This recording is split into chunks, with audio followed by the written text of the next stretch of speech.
And I'm joined with the amazing Liz, who, if you don't know, has been working on VCT Americas for the past 2 years. Used to work at the Score Esports and now has been working at Valorant. You just did Red Bull Homeground, which you killed, just saying. Yeah, let's start with Red Bull Homeground actually first. How was the event and how was New York? I mean, it was incredible. I am from the area, from like the New York City metropolitan area, so it was literally just like an Uber, like a quick Uber to New York. Yeah. I traveled. My mom works and my dad, but mostly my mom worked in New York since I was Mhm. like born. So it was a really nice kind of like turnaround. Like I used to like follow my mom to work to New Mm. York, but this time I was going to work in New York. So Yeah. it was just kind of like a full circle moment. But the event itself was the biggest thing I've ever participated in, and it was absolutely incredible. Like the energy in the room was incredible. Like the games were fun. Like it was such a good time. I like with my friends and new friends and old friends. And so, yeah, I think also just kind of like the time it came in like the storylines of Valorant esports, especially with like G2, I think was like a very important thing, Yeah. because obviously a lot of eyes were on Baby Bay, taking Jonah P's spot full time. And so I think it just kind of came at like this perfect culmination of where we're at. And what's a better story than the world champions not getting a single map in grand finals? You know what I mean? Like that's like such a good like the I mean there's a different conversation about like the health of the sport, et cetera, et cetera, et cetera. Yeah. But I think it just like for like, what we're building for next year in terms of what we expect as like a fan or viewer is really, really, really exciting. But participating in it was just like a literal like dream come true, like one of the most humbling things I've ever been a part of. So yeah. Yeah. I kind of agree with this. It's very interesting after that corrode map that like very famously, energy has not lost this entire year as kind of like G2 still completely dominating Americas, but and also your part, I think you kind of really added to the like presence of Red Bull Homeground, like adding to that stage presence, adding to that like general, what would the word be, like the level Americas is and like other Valorant events are. I think it kind of you added to that especially. Thank you. I Um, appreciate that. yeah, I actually want to talk more about the season. So this is your first or second full year in Valorant. Um, in you had a Pedro Romero interview last year around Yeah. stage two playoffs, and he was kind of talking about like as that newcomer, you're learning a lot of stuff from your peers, just listening as much as possible, and like now compared to that initial year, um, do you feel like you're like a lot more acclimated? Do you feel like you're like a lot more in that ecosphere? Oh, yeah. Yeah, I think I've learned a lot. The second year was also like a huge learning experience because like I was finding my voice my first year and like getting my sea legs, and then it was like how can I fine tune what I do my second year? So I was learning that way a lot. I also um yeah, I think I definitely like am feel more like in it, and I feel Hmm. like I like understand the ropes. But I think this year was also like a huge like I learned a lot about my own confidence. And we have, I mean, working with our talent manager, just working so intimately with him in terms of just like performance and like literally like minute details of my performance and feeling comfortable in my work and my performance. That is something that I really struggled with the first year. And I Hmm. still do struggle with it, but I think I learned a lot about like my own confidence and where that comes from and how can I, when I don't feel confident, how do I work? When I do feel confident, how do I work? Um, so yeah, I would say definitely like certain aspects I like, like I don't need to figure out like what year I like my IFB in, but I do have to kind of learn um like what process works best for me. For like just as an example, like I used to into this year as well, I used to watch my interviews back right away, like that night. And like we Hmm. would be going to like the talent team would be going to dinner, and I'd be like listening to them on my phone. And the way I would do it is like they would like clip it from like Marved or Finesse reacts, blah blah blah blah. And I would hear their reactions to the interview, and I cared a lot about that. And Mimi was just like, I don't think you should do that. Like, I think you should review your Okay. work, of course, of what you are doing is like not gonna help you in the long run. And so like learning stuff like that, right? Like I Mm. did for Rebel Homeground, I didn't watch anything back. I actually haven't watched anything back still. I'm gonna do it later this week, but like Hmm. pushing that so I can like learn instead of like obsessively being like, how can I fix it? How can I fix it? How can I fix it right now? Like instead of giving myself a little bit more grace and time. Um, I think that is something that I've been continuing to learn this year for sure. Yeah, I think that's, I guess compared to what you were saying earlier, like a more like healthier like way of doing it instead of just instantly trying to react to it. I think that's like probably more productive. I think that kind of flows pretty well into the next question. Is like, what is your general mindset going into an interview or doing crowd work or any anything like that? What is like your prep inside your head? Like, what are you gonna say? Stuff like that. I think it really depends on the person. Each person I approach differently. Um, Mm-hmm. Certain people, like every single person gives a different interview, like just for like players and coaches in general. And so to kind of work with them and get elicit a response that's like worthy. Well, every response is worthy, but like like maybe new information we didn't know before. My goal is to always go in well researched, which I believe I always am. And what I do is I read their body language, their tone of voice. How was the game? Do they look tired? Because like a post match interview, right? Literally right after they do it, Zekin said this once. They have no idea what just happened. Like they have no Yeah. like they Yeah. haven't been able to watch it back, right? Of course, they have the immediate like understanding, right? But it's hard to be like, and why did that happen? So kind of like, which is not like a bad question necessarily, but you have to like kind of pick and choose it. But I think the goal for there, from kind of like overarching, is I'm carrying the storylines that we have planted throughout the year and throughout that week. I'm also liaison between the community, the players, and the talent. I'm like this weird like connecting joint between all of them. And I also think I have a duty to like make them answer the question. I think I've kind of gotten like a little bit of a notoriety in terms of like me calling people out and not answering my questions. I mean, I get that. Um, Yeah. I think um, a lot of the players are like trying to be like nonchalant, whatever, whatever. So I think it's good that you're pushing them to answer yeah, that way. like I just don't. I don't know. I'm like a little pit bull. Like I just I like if I see something, I'll like sink my teeth into it. And I think, and I totally understand like saying, "Hey, I can't answer that." That's an answer, and I totally understand that. Yeah, But like, yeah. oh, we're just gonna play our game. I know that answer out. But I think I just kind of go in there with, I want us to learn something new. I want us to learn. Hmm. I want the audience to learn something new. Like for Kess, for example, like just an example, I think a lot of people like were learning, about him for the first time and like, how he got here. He's from tier two. How did he do that? A while ago, like talking about like, I think Jonah P like had these like his partner Kelly would write on his hand, like little Hmm. notes, and people thought he was cheating.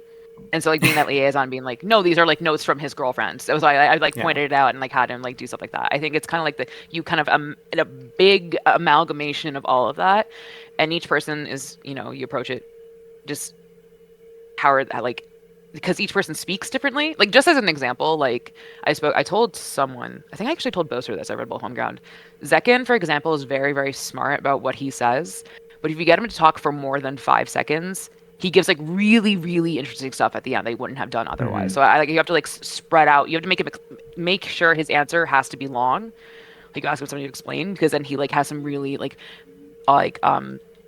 stuff only he would know as a player, would know tidbits, things like that, and kind of approaching that and approaching like that with all of that in mind is kind of the way to do it. I think maybe it's like cooking too much, but I mean, Riv told me my first year he was like, you really leveled up our interviews because I like take it so Hmm. seriously. Like I'm not anywhere else, right? I don't do the desk. I'm not casting.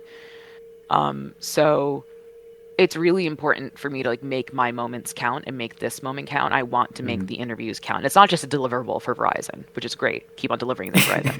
But Yeah. it's something where we use them and we can use them in packages later. We learn from the players. It's like it's really they're really really important to me. And I know and I really want to make sure that people watch them and learn from them. Yeah. I think that makes a lot of sense because especially a lot of the interviews are either like a few minutes after the game or after a series, and like you're kind of like being on the stage is probably like the closest connections we're getting to the players. So yeah, it makes a lot of Yeah, sense. Um, yeah, we're gonna look back a little bit. So again, this is your second year, and before 24, you did do a few smaller events, but for the yeah, most part, you was working for the Score, which was a much yeah. more generalist role, as I understand. I think. Yes. What was kind of that transition from doing a lot of different things with the Score Esports to kind of this one host, interviewer type specialist role? How was that transition like? I think I definitely learned like it's kind of like the score did. Sorry, basically, I'm gonna just preface this with the saying. Basically, everyone got laid off today from the Score Esports. Like the Yeah, I did channel see was that. so I'm Yeah, like sorry if I like speak and like fix my tense. yeah, that's fine. Um, basically, like at the score, there were certain like procedures, but otherwise, like sometimes it could be a little bit more free form and fun.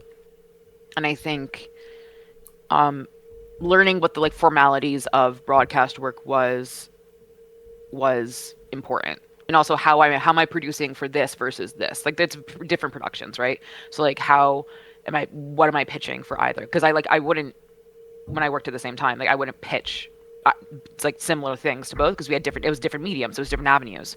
So I think learning kind of like the VCT Americas, like what works with that and taking my skills and what applies there really was what I learned the most. And like how because I think the score because I was there for like before I started like 3-ish years, and Yeah. so I learned a lot. Like writing, hosting, producing, like ideating, pitching. Like there was so much I learned in such a little time, and I was really able to grow those faculties. And then kind of like fine tuning them and like sharpening them for VCT Americas was, I think, the biggest part of that transition. And I feel I learned so much in my first year as well. Like another thing I've learned in my first year was kind of like how to like make that work. But yeah, I would say that would be the biggest kind of like transition, if you will. Okay. Yeah. Um, so after this second season of VCT Americas, I would argue, and I think a lot of fans would also argue that you've kind of been like started to really be connected to this VCT America's identity. A lot of the broadcasts, so you see Sideshow and Bren, but now I think your face is a lot more connected in that kind of way. I saw somebody on Twitter like describe you as the shocks of Valorant, which I think is an amazing compliment. Yeah. Um, like, how do you feel about what's your personal experience been with like fan interactions and like being seen on such a big stage in VCT Americas? Yeah, I mean, I was actually talking with my parents about it. Like Red Bull Homeground, a lot of people were like coming up to me and, being so kind and generous with my work and also saying just like my presence in the scene reminds people like they're allowed to take up space and just they can be who they are. And I'm so thankful for that. But I went to my parents and I was like, I don't know what I'm doing. Like I don't think I'm doing anything special. Like I think I'm just being me because I don't know how to be anyone else, you know? I mean, I think that's And special in its way, right? Because I think a lot of people that's exactly what my parents have said. yeah, yeah. My mom goes, "Stop," and I'm like, "Okay," and she kind of explained. She's like, "Yeah, like you, like what you are doing, just by virtue of existing the way you do, you are like kind of creating this moment." Hmm. And I was interviewed by another college student one time, and they it was just for like a mock up like profile piece for their journalism class, and Yeah. she sent it to me afterwards, and she had interviewed one aspiring game changers and not like anonymously one aspiring game changing host, and like she's kind of said the same thing, like she just you don't have to change yourself to be in this industry, right? You don't change your body, you Hmm. don't have to change the way you speak, et cetera, et cetera, et cetera. um and I think that is kind of especially it's just on my mind with Rebel Home Ground, like a constant through line with what people have said to me, and that is such a humbling thing. It's hard not to get emotional about it, because Hmm. I you know just coming from like the body thing, like I didn't see my body type growing up. I've always been bigger, right? Since I was a little Hmm. girl. Never saw my body type in any media ever, or if I did, we were the butt of the joke. And Hmm. so, it definitely, and just like I don't. again, like coming to my character in air quotes, like I don't really know what I do there either, but that has been just a really humbling thing to keep on hearing because again, like I don't think I'm doing anything special, but if I'm making someone feel more comfortable in this space and reminding them that this space is for everyone, it's that's I've done my job, if you will. Yeah, um, absolutely. but otherwise, like kind of not as serious. They are so funny. Like they like come up with the wickedest things, and sometimes they'll roast me, and I'll be like, yes, but like it's like things like I love the VCT community because they are fiercely protective of the game and their players, Yeah. but they are also just like so funny when it comes to like um just like kind of like very sibling energy, if you will, Yeah, and I kind of definitely keeping that get that. Yeah. positivity Mm. in the scene, and I think that is like such a lovely thing that Yeah. it has. I think it's just so much fun. And yeah, I would say like I haven't had like a single bad interaction ever. Mm. Um, and I've met a lot of people, which is nice. Yeah. But then again, super thankful, and I take the onus of my presence really seriously. Like I don't Mm. just kind of let it like slide. Because when I was watching Valorant Esports the first time, I was going through a mental health crisis, and Valorant was one of those things. The VCT was one of those things that helped me get through it because I had something else to think about that wasn't my own declining mental health. Mm-hmm. Um, and so I know what it means to me, and I know what the VCT means to other like can mean to others. So I think the fans are always have always been the most important piece of the VCT, and so like hearing that from them to me about like how what I do is just literal like the most humbling dream come true that I could ever experience. I mean, yeah, you're definitely a part of that piece, and like, I'm sure, obviously, that feels amazing in its own like specific way. Like, yeah. Um, I guess my next question would just generally be, it's we've been quite deep into the off season now, so you might have had some time to think about this. What has been your favorite, if there does exist one? What has been your favorite 2025 interview or just general moment during VCT? Oof, that's a good question. Um, uh, one of my favorite interviews I ever did was with Moobs in Challengers Mm-hmm. because it was after he beat Hubert Academy with no, was it after? It might have been with Tens on it when Tens like was a sub. And I remember like I learned like, oh, you don't scrim, and I was like, how do you practice? And he goes something like something raw sex appeal. And that was like the only time, one of the only times I've been like thrown off my game. And I always go back to it. And now Moobs and I, Gabe and I are like friends, which is awesome. That like Mm. that moment has inspired this friendship. On stage, I would say, oh man, that's a hard one on stage. Honestly, I loved talking to like Kess after his Yeah, first game. Like yeah. that wasn't maybe like the most like groundbreaking interview I've ever done. But it was a really important one to me to get done because I really wanted to introduce him to the world. And like, a lot of people were seeing him for the first time. He was taking over from the spot from a very popular person, IGL, or also like at the same time people wanted him gone forever, Yeah, like 3 days before the season. And like I was at the time a lot of new faces were coming like Okeanos, Robbie BK, et cetera, et cetera, et cetera. yeah, yeah. Um, and so it was really, really important for me that people really met him and got to know him. Um, and I think is that's probably one of my favorites. Another one, I feel like I I think kind of an amalgam like a synthesis of my best work is my literal last interview I ever did in stage two with Som, the calling out finesse. I think that's just like a lot of like the pieces like of how I interview kind of came together. Mm. And like reaching out to finesse, getting that question, keeping that energy up, planting the seeds for energy moving forward. Making it these like moments that you can enjoy, I think was kind of just like it was a perfect way to end the year. Like I was so happy that was my last interview. I was so thrilled with that.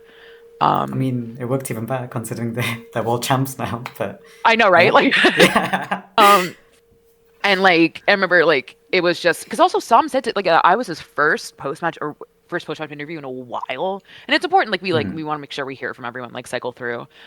Um, and so I really that was kind of just like it was the perfect bow for the year. Um, but also going back to my first year, I also the parents. Anytime I do it with parents, Oh, yeah.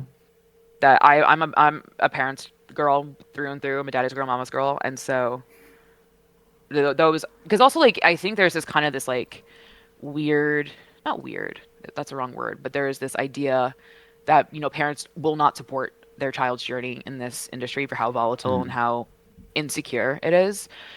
And it was really awesome to be able to speak to so many parents who were there to support their children. mm, And that was a really, really, really awesome thing to be able to do. Um, but also just like most recent one, being able to interview Dre after him winning his mm. trophy as a full. Oh, I don't get emotional talking about it. Um, I'm so proud of him. And he is so talented, and I know that wasn't an easy position. Ooh, I know that wasn't a easy position to be in at all. Mm, And I was really proud of him for you know, rising to the challenge and getting his like first trophy with the team like as a starting member. Like that was yeah. so cool to be there. And that meant as his friend and now former colleague, I guess.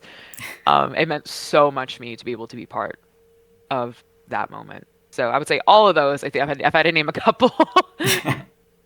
I mean, Babyface specifically, I think, in my opinion, he's had one of the most unique and hardest, like, paths through Valorant that I've seen. Yeah. Like, you would never, I don't think you would ever see that from basically any other person. So, No. It's so funny because I remember when we got the email because we have like talent schedule, right? mm, And we got news like basically this email comes and it's like, hey, so like we all know like G2's trialing new people.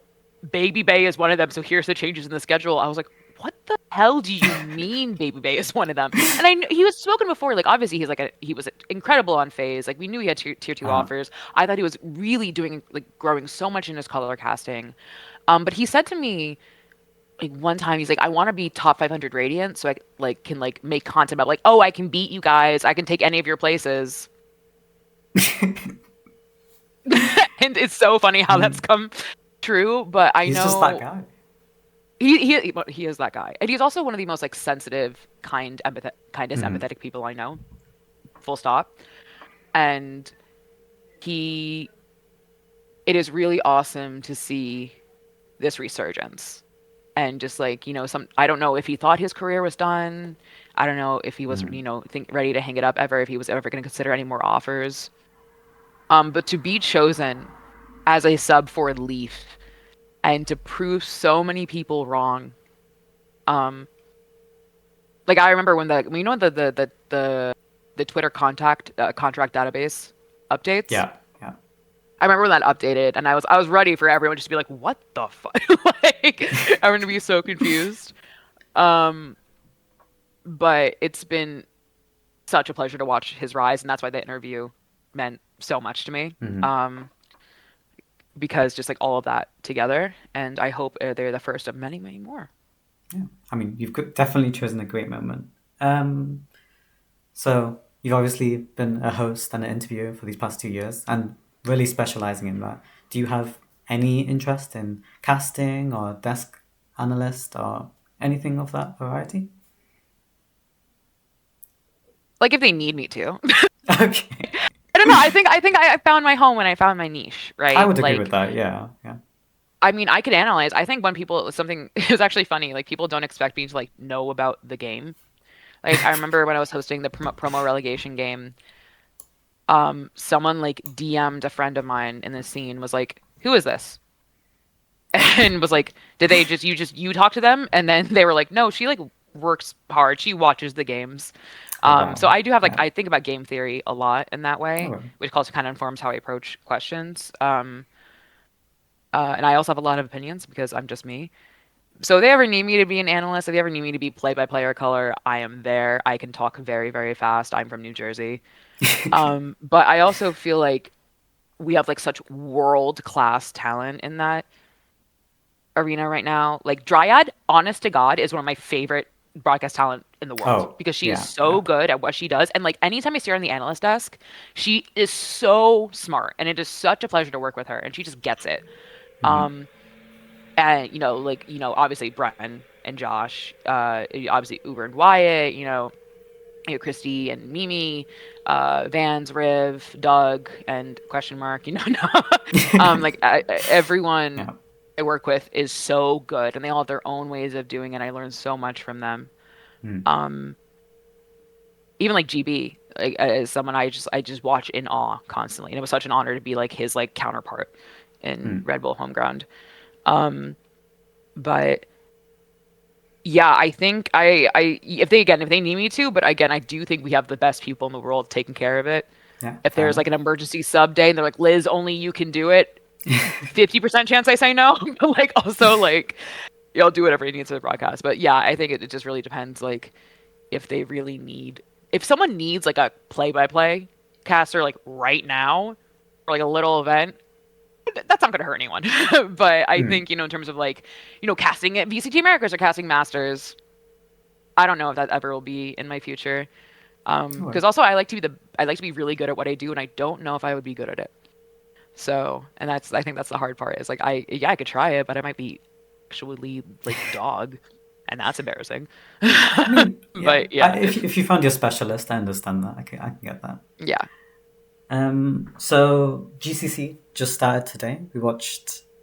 Uh, oh my gosh, sorry. GCC just started today, and at least the personal highlight for me is VCTCN getting their first international win in GC, which is amazing to me. I love Nova personally. Mhm. Um, I think this is a good time to kind of talk about your advocacy for women and marginalized genders in the scene. How accepting do you feel Valorant over these past few years has been of women and marginalized genders? And what steps forward do you think Riot or the community at large need to take, like, to continue being a more open and inclusive space? Yeah, I mean, I think Riot, getting rid of the import rule for Game Changers players was perfect. Yeah. Like just like that encouragement to like, hey, look at these. You don't just have tier two, you have GC. Like look at all these players that you can choose from, right? I think like that is exactly what you need to be doing. Just making sure Game Changers is always there to like habilitate those skills Hmm. that they're looking for. In terms of like acceptance within the community itself, I can't speak on behalf of the players. I don't know how they feel like the greater player community has let them feel in terms of like, trialing and et cetera, et cetera, et cetera. I think it's a very nuanced, like detailed topic that I don't have the right to go into, and two, I don't have the info to go into.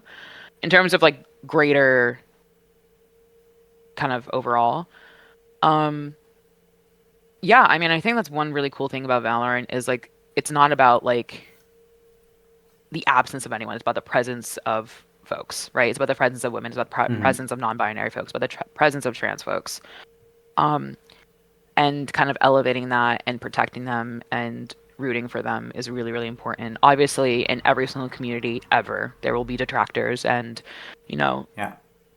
people who have problematic responses to, like people being in the space. Um, but I think I think people like just do realize that like there's I think it's the Radiant slogan like in game are all the same, which like is true. Like Mm. I'm like unfortunately just as bad as some men. Like some of us are all silver guys. Like it's like, and so I think there is like a greater heightened awareness of just like we literally just want to play. At the end of the day, Yeah. we just want to be play. We just want to play, and you know to make sure that the space is comfortable and safe for people like that. I think there is like a greater kind of heightened awareness within the greater community of that. I think especially after ESL Impact was shut down, Hmm. we take none of that for granted and make sure that we like protect our own and like kind of celebrate our own where we can. Um, And yeah, I think, I would love to see like more like big streamers watch partying GC. I think that would be a really awesome thing. I think, obviously the viewership is much different. We're gonna call a spade a spade. The viewership is not the same. But I think it'd be really, really awesome if, people like, who have thousands of viewers otherwise just would like watch party a GC game. Like I think when I watch GC games, sometimes I find like the most incredible aimers I've ever seen in my life, like the better than anyone I've seen in tier one, right? Like, Mm. and so I would love to see that moving forward. You know, and I'm not saying people don't do it, but I would love to see it kind of like just be like, hey, just like an America's match, right? You sit down and you watch Party GC.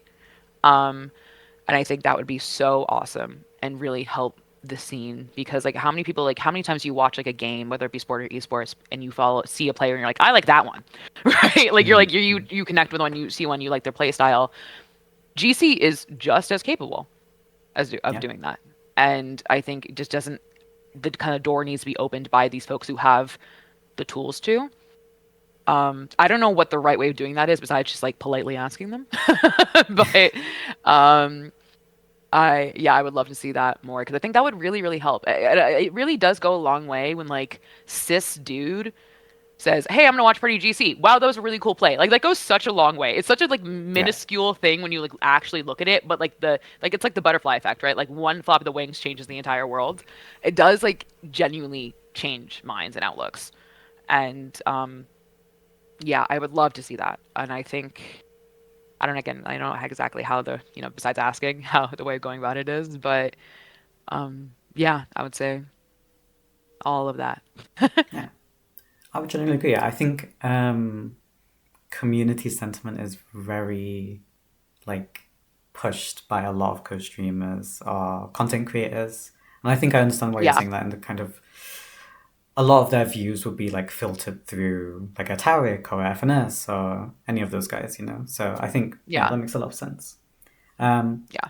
I have just one more question. The most important question is Shopify Rebellion going to do a T1 back to back to back the GOATs? Are they going to do it? Are they going to do it? It's honestly a hard question this time. I think Mm, the last 2 years were a bit easier in terms of their pool, but I think GC and the parity of everyone right now, everyone's, especially like some of those Brazilian teams, are looking very scary. yes. And Yeah. I I don't know. I would love for them to, genuinely. But what does worry me is they work so hard Hmm. for so long. Challengers, GC challengers, like, doing everything they can to play as much as they can. And like we're in November 2025. I'm not going to speak for them. I don't know about this. I care about the stamina and the pressure. I would Hmm. love for them, and it is absolutely possible for them to get a 3P, and that would be absolutely flipping amazing. But I think this is going to be the hardest year for them to do it with everything. And if this is the 3P, and this is encompassing everything they've had to deal with, what a legacy that cements for themselves and for those Hmm. players. Because like that, it's just. But again, like I see a world where they go out like fourth or third. Um, because it is such a competitive year this year, which is what we were looking for because that means GC is working. Yeah. But yeah, Um, yeah, I personally very much hope that MIBR get another chance at the shot. I'm just a yeah, MIBR stan and SRN, obviously. They're great.